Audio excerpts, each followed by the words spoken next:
जय श्री राम प्रेमी भक्तों। कलयुग का सबसे बड़ा दुश्मन बाहर नहीं बल्कि मनुष्य का अशांत और भटकता हुआ मन है। आज इंसान के पास सुविधाएं हैं, पैसा है, मोबाइल है, मनोरंजन है, लेकिन फिर भी अंदर बेचैनी, डर, तनाव, चिंता और खालीपन बढ़ता ही जा रहा है। सुबह उठते ही मोबाइल, रात को सोने से पहले मोबाइल, मन को एक पल भी शांति नहीं मिलती। यही कारण है कि आज व्यक्ति छोटी छोटी बातों पर गुस्सा हो जाता है, रिश्ते टूट रहे हैं, ध्यान भटक रहा है और अंदर की शक्ति कमजोर होती जा रही है। संतों ने कहा, मन जीते जग जीत लिया। यदि मन हार गया तो संसार जीत कर भी इंसान हार जाता है। भगवत गीता में भगवान श्री कृष्ण जी अर्जुन जी से कहते हैं, चंचलम ही मन है कृष्ण, अर्थात यह मन बड़ा चंचल, बलवान और कठिनाई से वश में होने वाला है। अर्जुन जैसा योद्धा भी मन को नियंत्रित करने में कठिनाई महसूस करता है। यह कलयुग की सबसे बड़ी लड़ाई है, बाहर की नहीं, भीतर की। आज व्यक्ति बाहर की दुनिया सुधारने में लगा है, लेकिन अंदर की दुनिया बिखरी हुई है। संतों ने कलयुग के इस रोग को बहुत पहले पहचान लिया था। कबीरदास जी कहते हैं, मन के मते न चालिए, मन के मते अनेक। क्योंकि मन हर समय इंसान को भटकाता है, कभी तुलना में, कभी लालच में, कभी क्रोध में, कभी वासना में। आज सोशल मीडिया पर दूसरों की जिंदगी देखकर लोग दुखी हो जाते हैं। किसी के पास बड़ी गाड़ी दिखी तो मन बेचैन, किसी का घर अच्छा लगा तो मन दुखी। यही तुलना धीरे धीरे इंसान की शांति छीन लेती है। यही कलयुग का आधुनिक जाल है। चलिए एक उदाहरण से समझने का प्रयास करते हैं।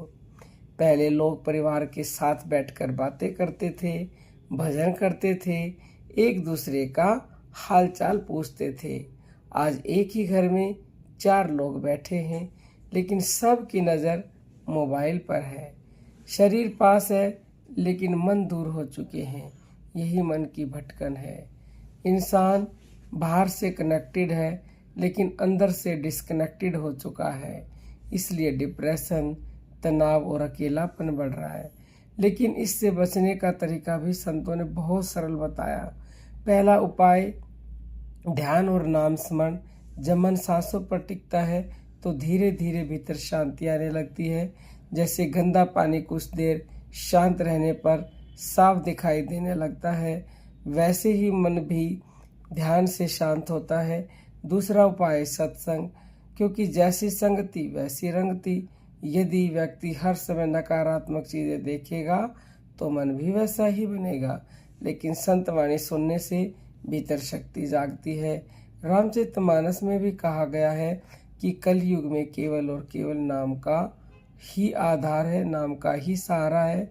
जब इंसान प्रभु का स्मरण करता है तो मन धीरे धीरे स्थिर होने लगता है। यही कारण है कि संत लोग कठिन परिस्थितियों में भी शांत रहते हैं। बाहर तूफान हो सकता है लेकिन भीतर स्थिरता रहती है। आज जरूरत इस बात की नहीं कि हम दुनिया छोड़ दें, बल्कि जरूरत इस बात की है कि हम अपने मन को संभाल लें। क्योंकि कलयुग का सबसे बड़ा दुश्मन कोई व्यक्ति नहीं बल्कि अनियंत्रित मन, नकारात्मक विचार और भटकाव है। और इसका इलाज केवल और केवल एक ही है, वो है भगवान का नाम जप, अच्छे विचार और संतों की वाणी। जिस दिन इंसान अपने मन का मालिक बन गया, उसी दिन कलयुग में भी आप आनंद में रहने लगोगे और आपको जो चाहिएगा वो बिन मांगे ही आपको मिलने लगेगा।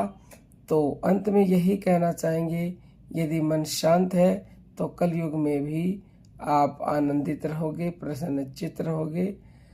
तो यदि आप इस बात से सहमत हैं तो कमेंट कीजिएगा और अगला वीडियो आपको किस टॉपिक पर चाहिए वो भी हमें कमेंट करके अवश्य ही बताइएगा। अब हम अपनी वाणी को विराम